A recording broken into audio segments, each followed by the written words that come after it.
Well, hey, compañeros, it's your old pal, El Bandito Waspinator, and welcome back to Total Party Skills. Today we're going to talk a little bit about Immortal Arts. Alright then, well, Immortal Arts is as close as I've done to making a D&D style setting for the Total Party system in general, and basically since I wrote Orc and Bone. It's jam-packed with a ton of resources I've developed over the last couple of years, everything I could think of that you could need for a martial arts style Asian fantasy type setting. That's about as detailed as Gary Gygax's World of Greyhawk sourcebook for AD&D First Edition. Meaning this is a game for builders, not for people who want every last single thing already mapped out for them like a Forgotten Realms book. It's 164 pages, using a smaller font. There's very little in the way of artwork, so it's mostly text that you're buying with this. Like I said, the setting information is about as detailed as what you get out of the World of Greyhawk sourcebook, meaning it kind of lets you know what the general shape of things is and the overall idea of the political situation, but this is a setting where you can,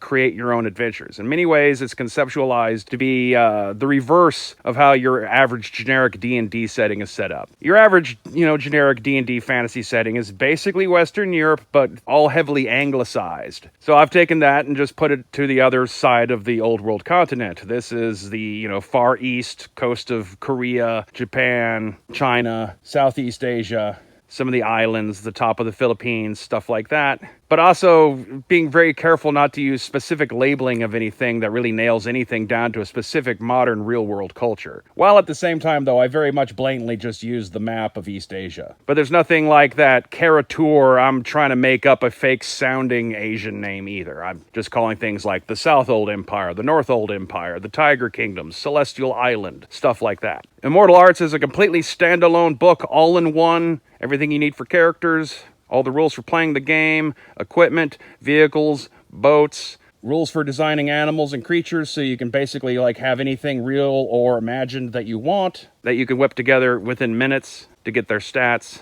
A variety of fantasy and or mythological creatures, the iconic stuff like your dragons and your vampires. There's a race of optional shapeshifters that you could potentially play if the game master's hip to it. So you can play a kitsune or a tanuki or a kappa or something like that. But it's a little bit up to you to design exactly what kind of animal you want to shapeshift into and all that kind of stuff. Like I said, this is a game for builders, people who have imagination, people who want the freedom to just be given a loose framework of reference and then decide exactly what they want to do with it. So if you're not into a broad strokes kind of setting presentation, this isn't for you. But for the most part, this is a toolkit. Stuff that you need to build NPCs, stuff that you need to build creatures, stuff that you need to build the settings, stuff that you need to build characters. Two different types of magic. You have both the chi techniques practiced by martial artists, and then there's still the standard sorcery rules that I cram in at the end of the book. If you already own the Martial Arts Handbook for the Total Party System Rules Handbook, and you already own the Total Party System Rules Handbook, then you have 80% of the material that is in this book, so just be pre-warned before you buy it, and don't come whining to me later. But hopefully you'll enjoy it. I quite like the tone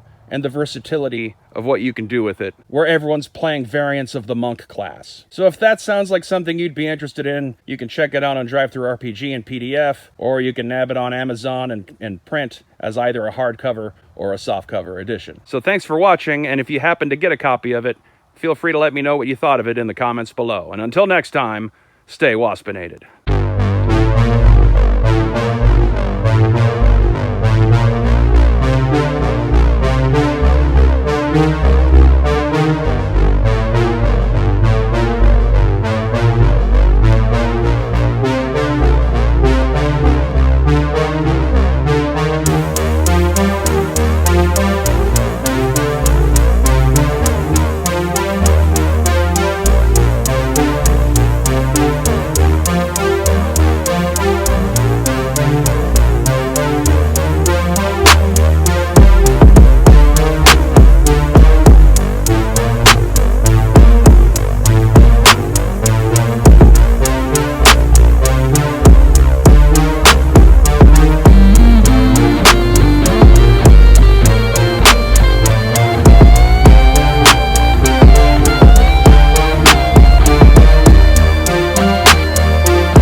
Oh, and while I'm at it, if you happen to be one of those people that prefers having your rulebooks broken into 3 separate core rulebooks, might I suggest checking out Girls Gone Vampire?